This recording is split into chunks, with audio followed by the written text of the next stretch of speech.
Forest fans, Max Newton here, giving you a quick preview of Nottingham Forest away at Brentford this afternoon on Talk Forest TV. Hit that like, comment, and subscribe button. Brentford away is a bloody difficult place to go, right?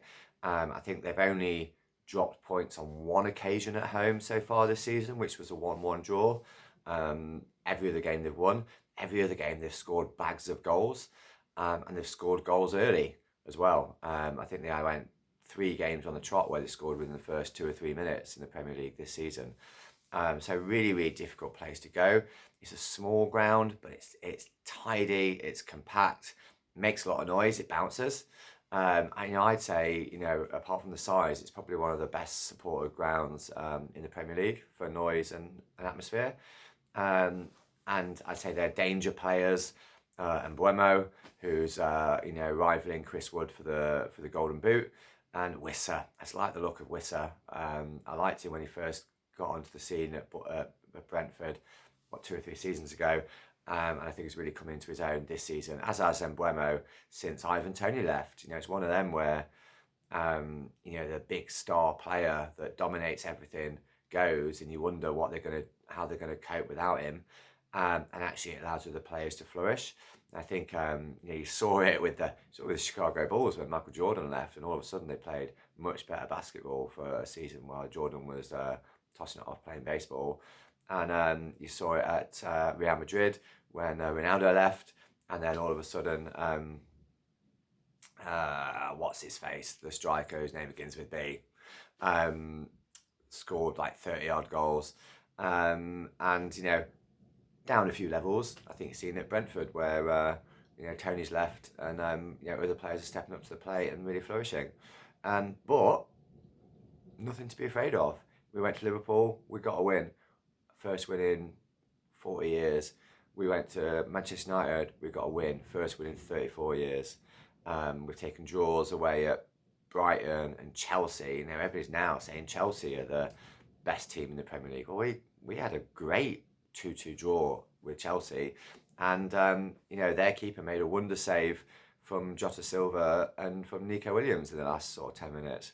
So nothing to be afraid of.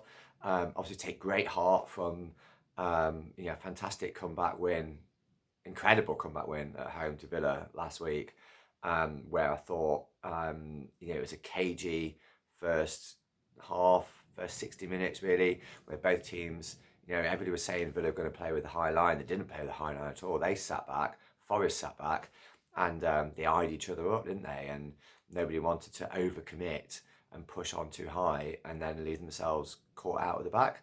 I thought Nuno played it tactically brilliantly by playing Dominguez, looking after McGinn and their left back, who are really, really dangerous, and kept them really, really quiet. Obviously, they scored a really good goal. Forest then scored 3 goals in the last 10 minutes. I'm saying 3 goals because the VAR one was absolute nonsense.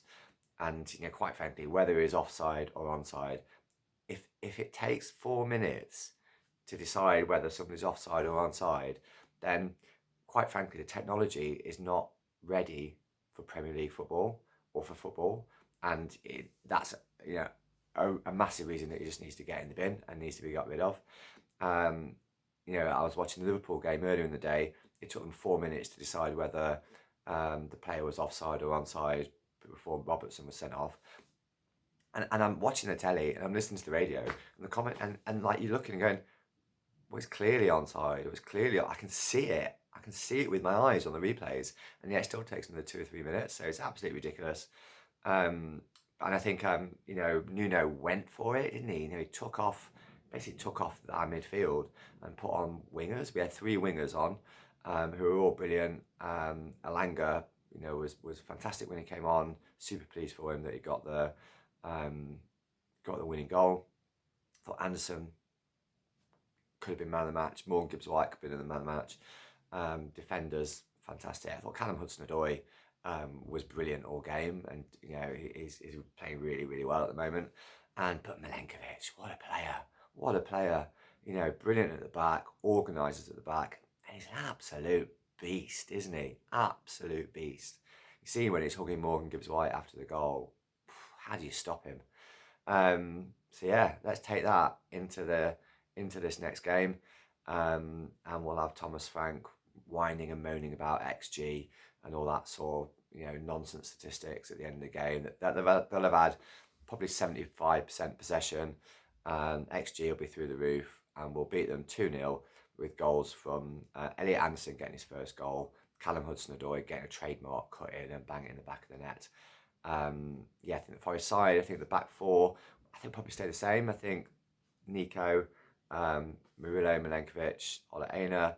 I think midfield, Anderson, Morgan Gibbs-White, Ryan Yates. I think Dominguez, and I think Callum Hudson-Odoi and Chris Wood. I can't see him going out and out with two wingers. I think we'll play Dominguez on one side, and I think it stunts our attacking down the right hand side a little bit. But I think it's a good idea to look after Wissa and Mbuemo, especially early on in the game, because they start really fast and they go for it. So yeah, safe trip. Come on, you Reds.